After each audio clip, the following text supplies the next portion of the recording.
Un día como hoy, vamos a empezar a hablar la continuación de nuestro curso de neuro con respecto al tronco encefálico. Nosotros sabemos que cuando empezamos a hablar acerca de cómo las posibilidades de poder entender cómo el cerebro es capaz de poder enviar, recepcionar y poder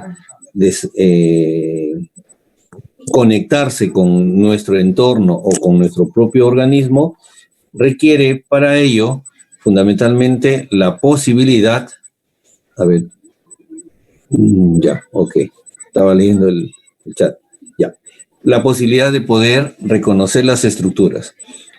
El día de ayer habíamos empezado con la médula espinal, hoy día vamos a hablar un poquito más arriba del tronco encefálico. Para eso vamos a ponerle la pantalla virtual que les había puesto el día de ayer con la televisión y después ya nos pasamos a la pizarra. Y terminaremos fundamentalmente con la compartir pantalla. Por lo tanto, inviten a todos que vamos a empezar nuestra clase de hoy día.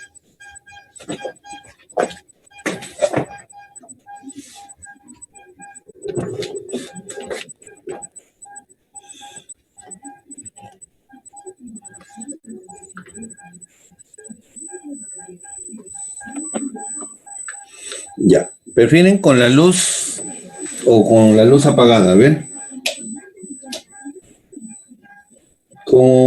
¿Está bien así? Así está bien, profesor. ¿Sí? ¿Se nota bien? Bien. Sí, profesor. Ok, bien. Entonces, nosotros vamos a hablar de esta estructura. Voy a asumir que esto es nuestra mesa de disección y aquí tenemos el sistema nervioso central. Aquí vemos lo que era el día de ayer la clase de la médula espinal. Ya hemos dicho, recordando un poco, mide de 42 a 45 centímetros, ¿cierto? Pero aquí hay un agujero. Ese agujero llamado agujero occipital es el que permite hacer el límite entre esta estructura llamada bulbo raquídeo, protuberancia, aquí está la protuberancia, por eso protruye, sale, y la parte superior es el mesencéfalo. Lo que está acá fundamentalmente es el cerebelo. Siempre lo van a reconocer porque parece como el arbolito de la vida, ¿sí? Se encarga pues de la coordinación, del tono muscular y fundamentalmente del equilibrio. Ahora, más arriba tenemos ya estructuras. Esto es el famoso diencéfalo, esto es el tálamo, el cuerpo calloso, la circunvolución del cíngulo. Estos son los hemisferios cerebrales. Esta es la parte, desde aquí va subiendo la información, como les decía el día de ayer, y los haces ascendentes van y permiten llegar a diferentes estructuras.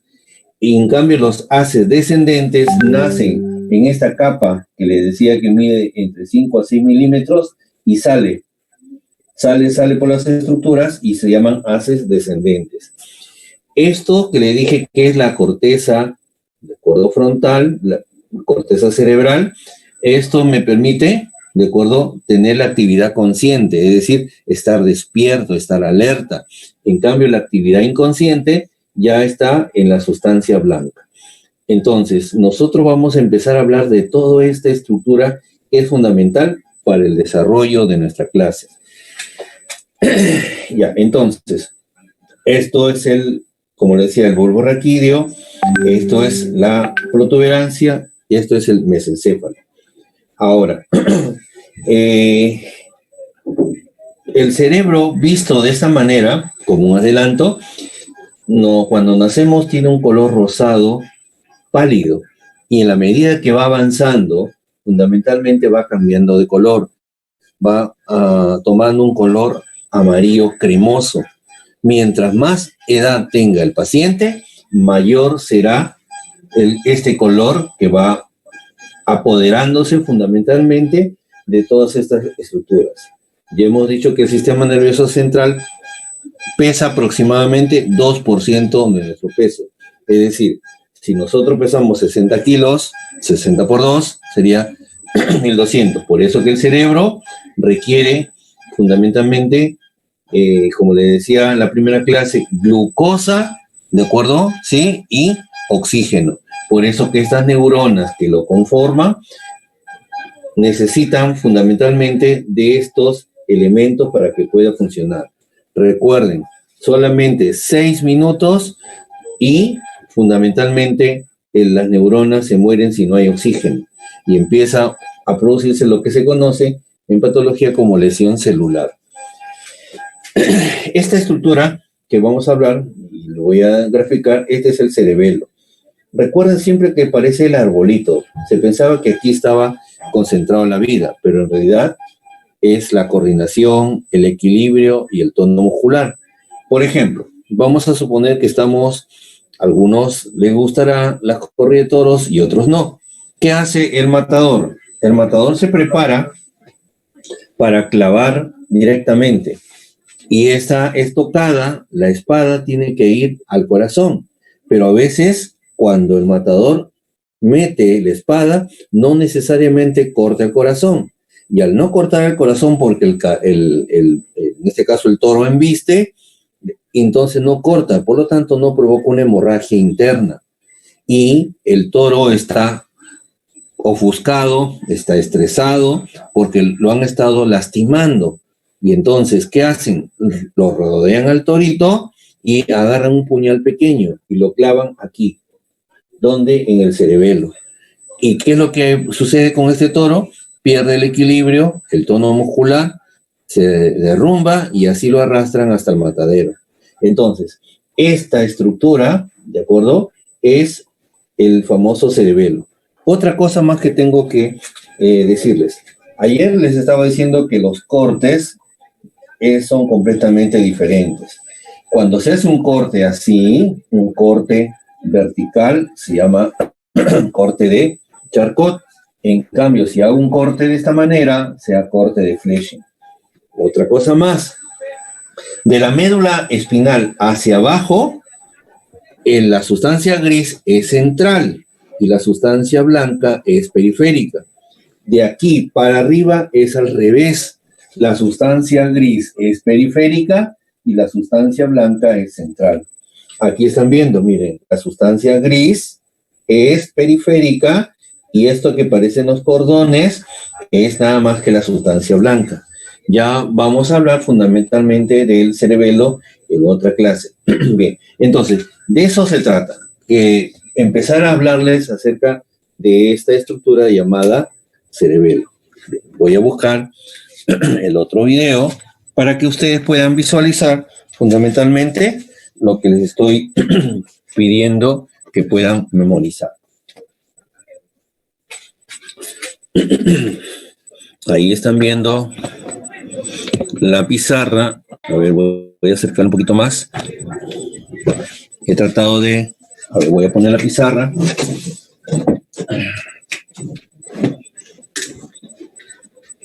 He dibujado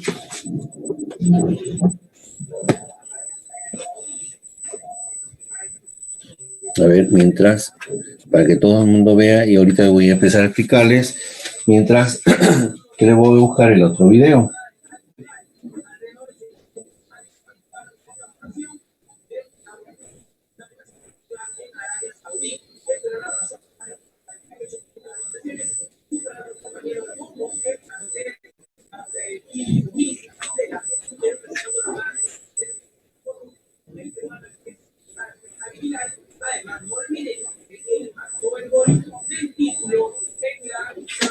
Ya. A ver, ¿todo el mundo ve? ¿Sí? ¿De acuerdo? Bien. A ver. Ya. Un poquito así. Ya. Listo.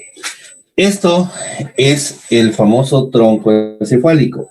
Esto es el bulbo raquídeo. Esto es la protuberancia. Y esta parte es el mesencéfalo. 3 partes fundamentalmente. Esta es una vista anterior, esta es una vista posterior y esta es una vista lateral. Vamos a ir al video y les voy a explicar directamente con la misma imagen. Esto mismo, fundamentalmente con el video. A ver. Disculpen que lo traslade de pantalla en pantalla. Pero la finalidad es que se pueda entender y nosotros poder reconocer las estructuras. Bien, ahora sí.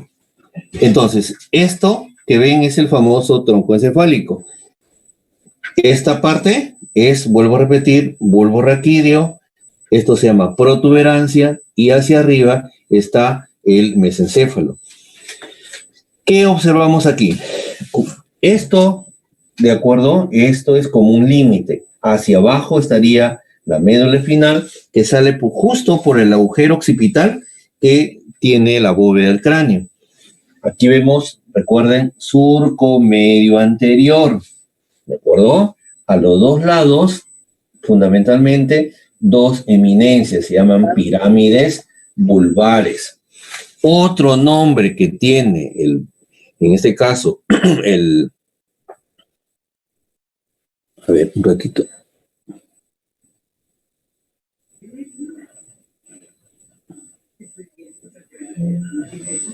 ¿Estará grabando? Me imagino que sí. Ya. Ya. Entonces, esto son las dos pirámides vulvares. Estos son los filetes nerviosos de los pares craneales. Esto que parece a los costados, que parece una aceituna, se llama oliva vulvar. Entonces, surco medio anterior, pirámides vulvares, oliva vulvar. Esto es el surco preolivar. Este es el surco posolivar. Ahora, ¿qué observamos? ¿Qué forma tiene? La forma de un cono truncado. La base es arriba y aquí está el agujero occipital. Entonces, así está diseñado el bulbo raquídeo. Protuberancia. Vemos aquí, se insinúa como un surco. Se llama surco basilar porque justo por ahí pasa una arteria que lo vamos a ver posteriormente. Se llama tronco basilar. A los lados se encuentran los rodetes piramidales. Los rodetes piramidales. Y a los costados, los pedúnculos cerebelosos, que conecta la protuberancia con el cerebelo. Aquí está fundamentalmente la fosa interpenducular. Estos es los pedúnculos cerebrales. Ojo, recuerden, pedúnculo cerebeloso no es lo mismo que pedúnculos cerebrales. Vuelvo a recalcar, pedúnculo cerebeloso porque va al cerebelo, pedúnculo cerebral porque une con el cerebro, ¿ya? Entonces, el cerebelo se encuentra a los costados y el cerebro hacia arriba. Y aquí vemos la emergencia de varios pares craneales. Por ejemplo, ¿de qué se encarga fundamentalmente el bulbo raquídeo? El bulbo raquídeo se encarga de, uno, fundamentalmente la función cardiorrespiratoria. Cuando nosotros vemos que sube la información, ya saben, por la raíz posterior, hay una parte, ¿de acuerdo?, que se observa, lo voy a poner en la imagen para que ustedes puedan entender qué está sucediendo con ella. ¿Ya? A ver, si encuentro dónde se llevó. Acá está.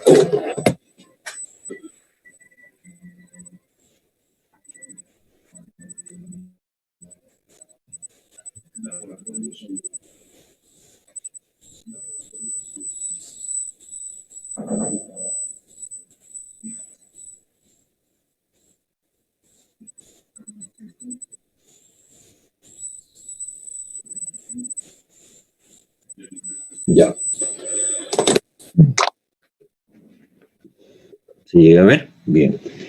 Esto, como le dije, es el bulbo raquídeo, ¿sí? Como le decía, este es un cono truncado hacia abajo. Esto es una pirámide prácticamente cuadrangular y la parte superior es el famoso mesencéfalo. Entonces, tronco encefálico tiene tres partes. Bulbo raquídeo, también llamada médula oblongada. Recuerden ese nombre. Bulbo raquídeo o médula oblongada. la protuberancia, llamada también puente de Barolio, y el mesencéfalo, que es esa parte que conecta con los hemisferios cerebrales, prácticamente, aquí. Esto es el agujero occipital y esto que está al costado sería el famoso cerebelo, a ambos lados. Esta es una cara anterior y esta es una cara posterior. Entonces, ¿qué observamos aquí con detalle? Ahí parecen como si fueran fibras que se entrecruzan. Eso es la famosa decusación de las pirámides. ¿Qué indica eso? ¿Qué habíamos dicho el día de ayer? Todo lo anterior es motor, todo lo posterior es sensitivo. Entonces, esta estructura es importante para entender que esta base es donde viene la información y se entrecruza para ir, obviamente, a diferentes núcleos o llegar al cerebro propiamente dicho. Entonces, externamente podemos observar varias estructuras que se van a ir dando. Voy a tener una imagen solita de esa para que ustedes puedan visualizarla, ¿ya?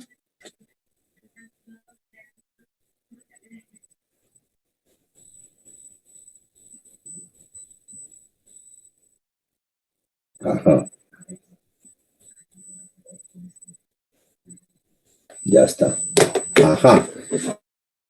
Solamente el bulbo raquídeo.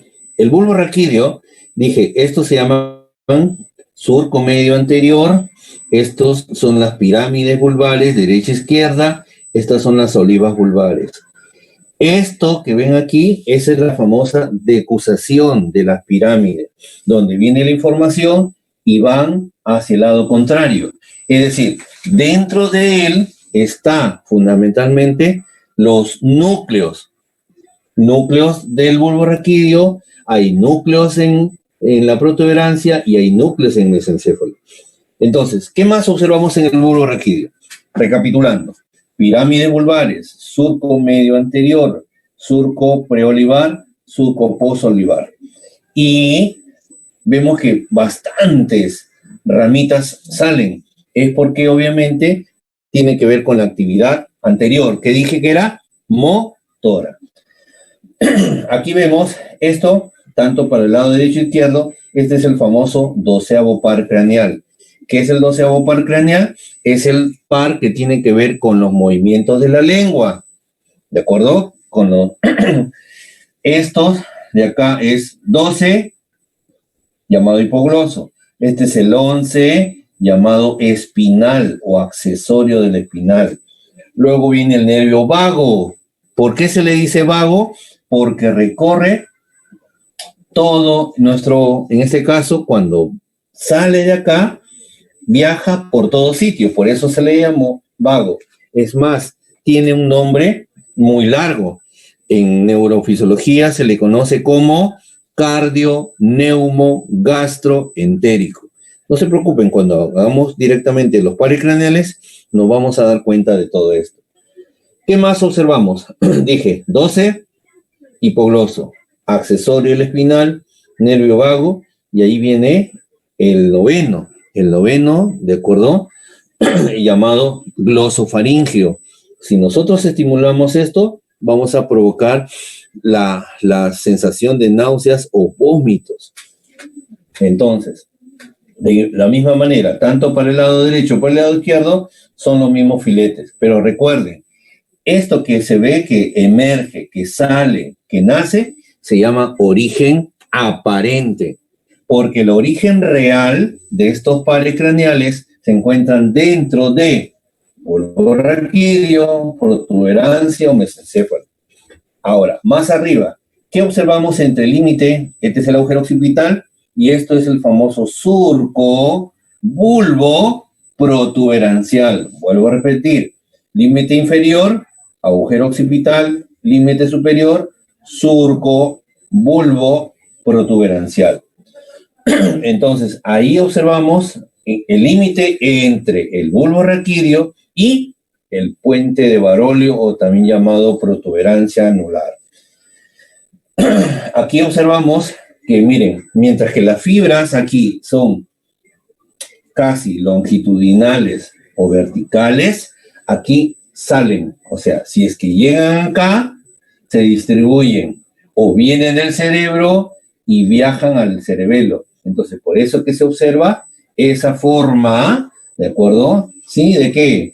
De las fibras que se conectan fundamentalmente con el cerebelo o que vienen directamente de los hemisferios cerebrales. ¿Qué observamos acá? Esto, que parece como si fueran dos gusanitos o dos lombrices que salen por ahí, es nada más que la emergencia del... Recuerden, este es el sexto par. ¿Ya? ¿De acuerdo? A ver, este es el sexto par. Esto que está al costado es el séptimo par. ¿Ya? Sexto, séptimo y octavo. Pero hay un detalle. Aquí ven dos juntitos. El nervio facial, de acuerdo que es llamado séptimo, es mixto. Una rama, de acuerdo, motora, porque tiene que ver con los músculos faciales. Y una rama sensitiva que tiene que ver con la sensación del gusto, obviamente en la cara dorsal de la lengua. Y hacia acá, hacia afuera, tenemos el octavo par, ¿sí? Llamado vestíbulo coclear, otros lo llaman fácilmente auditivo o estatoacústico. Por lo tanto, los pares craneales emergen, pero vuelvo a recalcar, es su origen aparente. Vemos acá, hay otro que sale. Este es el famoso nervio trigémino. ¿De qué se encarga el trigémino? El trigémino, en este caso, si nosotros observamos el trigémino, tenemos tres ramas del trigémino. Una rama que va a la frente, al párpado superior, se llama rama oftálmica. La segunda rama se llama rama maxilar superior, que va al labio superior fundamentalmente y al inicio de las fosas nasales. Y la tercera rama se llama maxilar inferior, que va al labio inferior, a todo, en este caso, la piel del mentón y fundamentalmente del cuello. Entonces, esta rama, de acuerdo, es sensitiva, mientras que la otra, la más delgadita, es motora. ¿De acuerdo? ¿Por qué motora? Porque tiene que ver con los músculos de la masticación, el temporal, de acuerdo, el macetero y los pterigoideos, que permiten fundamentalmente movilizar la musculatura, de acuerdo, para iniciar la deglución. Entonces, así podemos observar directamente esta imagen, ¿ya? Voy a poner otra imagen para que ustedes puedan visualizarla, ¿ya?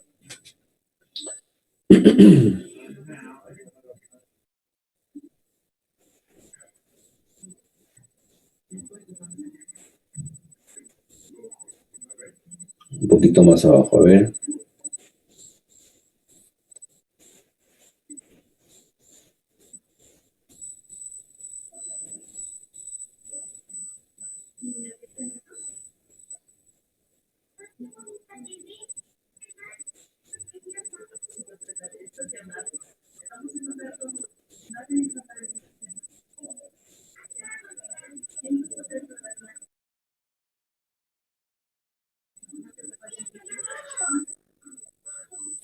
Ya.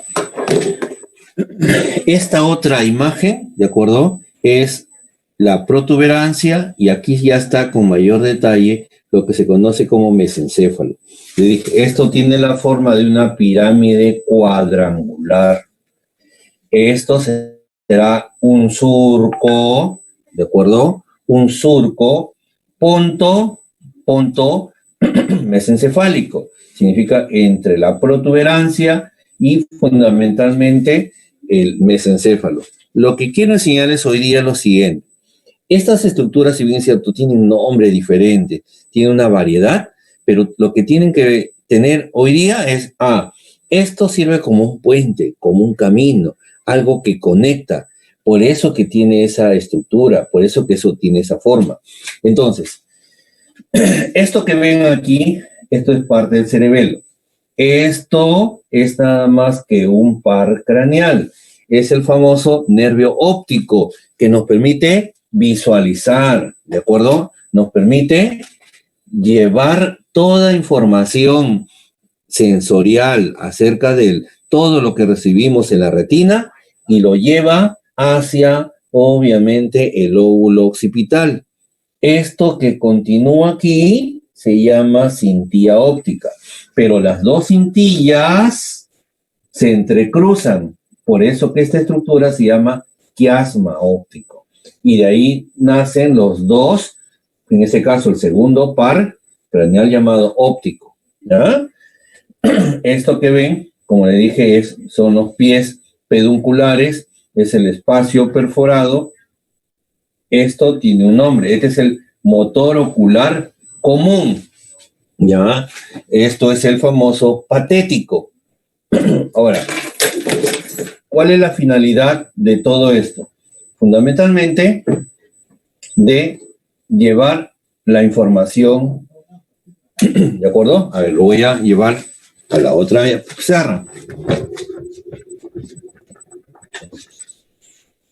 para que le pongan nombres. A ver, vamos.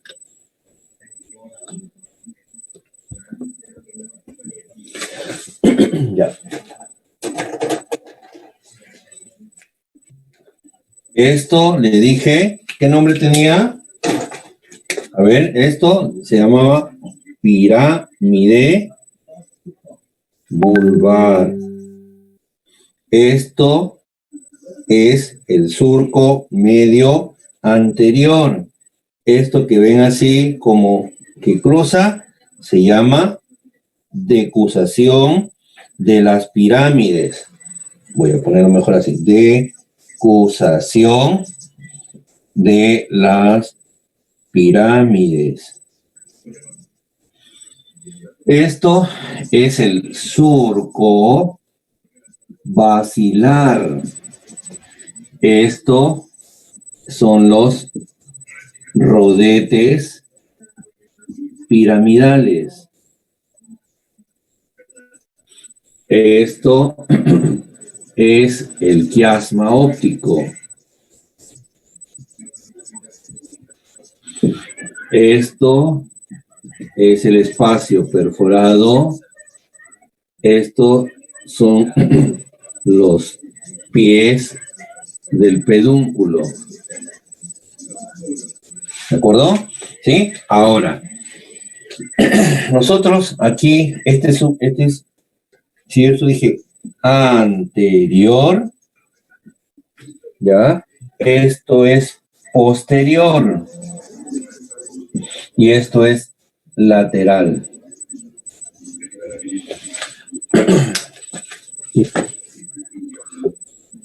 Uy, ya. Se está acabando, dice. A ver. Ya.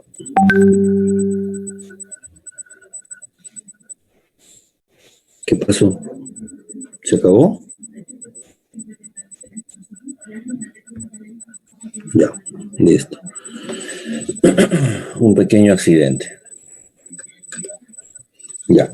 Entonces, vista anterior, vista posterior, vista lateral. Esto es el bulbo raquídeo. Esto es la protuberancia. Y esto sería el mesencéfalo.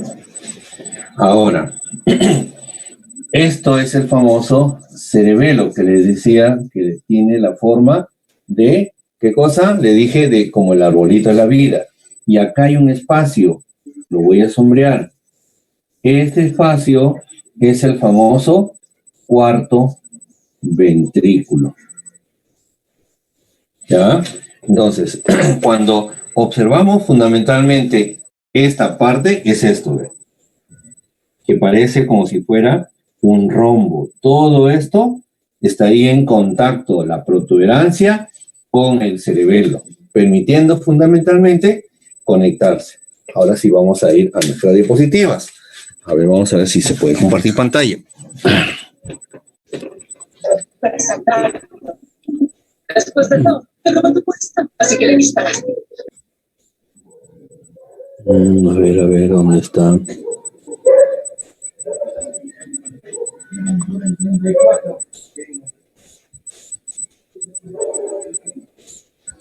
A ver, un ratito. No es así.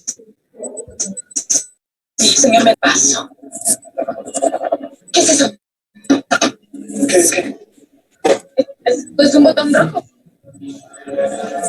¿Qué es el botón rojo?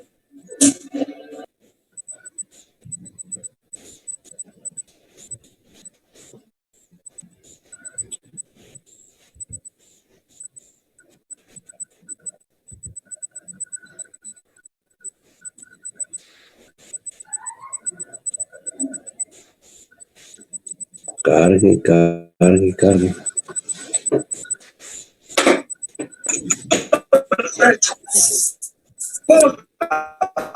Chicos, ¿se puede ver? ¿Se puede ver? ¿Sí? ¿Se ve?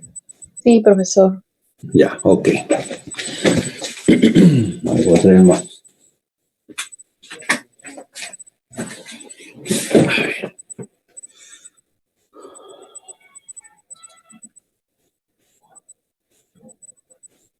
Ya. A ver.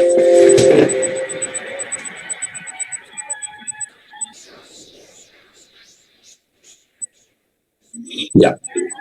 ¿Qué les estaba diciendo? ¿Sí? ¿Se acuerdan? Le dije, el tronco encefálico es como una vía de paso, una vía para que nosotros podamos, a ver, es una vía de paso, como le dije, que comunica, es un paso intermedio. Ese paso intermedio es lo que comunica la médula espinal, que era la porción más primitiva, con las funciones superiores, o sea, los hemisferios cerebrales, el diencéfalo, el tálamo. Poco a poco vamos a ir. Poco a poco los días nos van dando la posibilidad de poder reconocer. Entonces, viendo la pantalla, a ver, esto sería el bulbo raquídeo, esto sería la protuberancia y esto arriba el mesencéfalo. Entonces, en cada estructura llamada bulbo raquídeo, llamada protuberancia y mesencéfalo, hay núcleos. Esos núcleos nos permiten, por ejemplo, desarrollar actividades básicas. Uno, por ejemplo, si nosotros hablamos del bulbo raquídeo, ¿quién regula la frecuencia cardiorrespiratoria? Bulbo raquídeo. ¿Quién regula la deglución? Bulbo raquídeo. ¿Quién regula la sensación, la tos o estornudo? Bulbo raquídeo. Y entonces, todo ese tipo de situaciones que nos permiten vivir, el bulbo raquídeo tiene esos núcleos para acelerarlo. Por ejemplo, si alguien sufre un golpe, ¿de acuerdo? Intenso, un trauma severo, ¿qué va a pasar? Se va a provocar un edema, ¿cierto? Y al provocar el edema, ¿qué va a suceder? Todo el líquido o la sangre va a comprimir. ¿A quién va a comprimir? Va a comprimir fundamentalmente a toda la masa encefálica y entonces va a tratar de empujar todo que salga por ese agujero llamado agujero occipital. Y entonces el bulbo raquídeo que estaba arriba va a querer salir por ese agujero y va a estimular a ese núcleo llamado centro cardiorrespiratorio. Por eso que se produce, ¿qué cosa? Fundamentalmente el paro cardiorrespiratorio. ¿Producto de qué? De haber estimulado a esos núcleos. Entonces, cuando alguien tiene tos, profesor, entonces dice, oye, te voy a dar un jarabe que se llama dextrometorfano. ¿Qué es lo que va a hacer? Inhibir, cortar ese reflejo tusígeno, ¿sí? Entonces, de eso se trata. Alguien, por ejemplo, dice, oye, tengo náuseas, tengo vómitos, he comido algo, no lo soporto. Si bien es cierto, el organismo se defiende. El organismo lo que hace es tratar de desarrollar funciones para desalojar algo que nos está haciendo daño. Pero a veces, por ejemplo, las chicas que están gestando en el primer trimestre tienen vómitos incoercibles que no se detienen. Todo apenas ingresa, lo eliminan. Están muy sensibles. Y entonces, ¿qué se le da? Sugrabol. ¿Dónde va a actuar? Bulbo raquídeo. Entonces, ya vamos enlazando diferentes acciones de la vida real para poder entender las funciones de cada estructura. Y así, poco a poco, vamos a ir aclarando cada punto, ¿sí? A ver, con el siguiente. Cara anterior. A ver. Ahí vemos, ya saben, ¿de acuerdo? Las flechitas, bulbo raquídeo, protuberancia, mesencéfalo. Entonces, es la parte llamada, de acuerdo a bulbo raquídeo, que tiene la forma, como le dije, de un cono truncado, dirigido de aplanado de delante hacia atrás.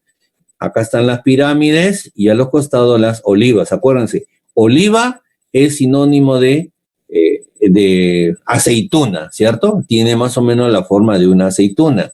Y emergen a los costados fundamentalmente los pares craneales. Emergen desde, a ver, le dije, 12avo, 11º, 10º, 9º, ¿cierto? Todos ellos nacen en esta estructura.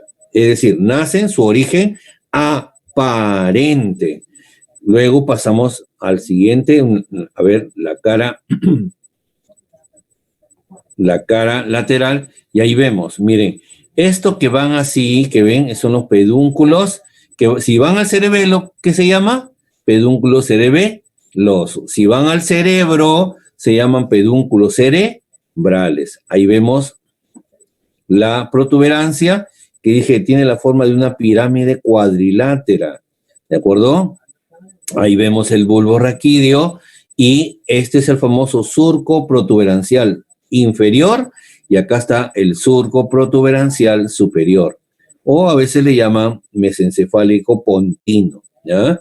A ver, ¿cuál es el nombre? A ver si me están... Solange, a ver, hija, desconéctate tu micrófono, ¿ya? ¿Cuál es el otro nombre del bulbo raquídeo, hija? Solange, te escucho. Dije, médula oblongada. A ver, Viviana. ¿Profesor? Ya, Viviana. ¿Cuál es el otro nombre de la protuberancia anular? Dije, puente de Barolio, ¿cierto? ¿Sí? No A se ver, escucha ¿quién más bien, está por acá? profesor. No lo... ¿Puente de qué, profesor? Puente de Barolio. Así que si Es el estaban otro durmiendo, nombre del, ya, de la protuberancia. A de ver, la protuberancia anular. ya. Luz, Bueno. a ver. ¿Dónde queda la decusación de las pirámides? Luz, te escucho. Pirámides. ¿De dónde están las pirámides? Acuérdate, profe, está en Egipto, ¿no? Ya, las pirámides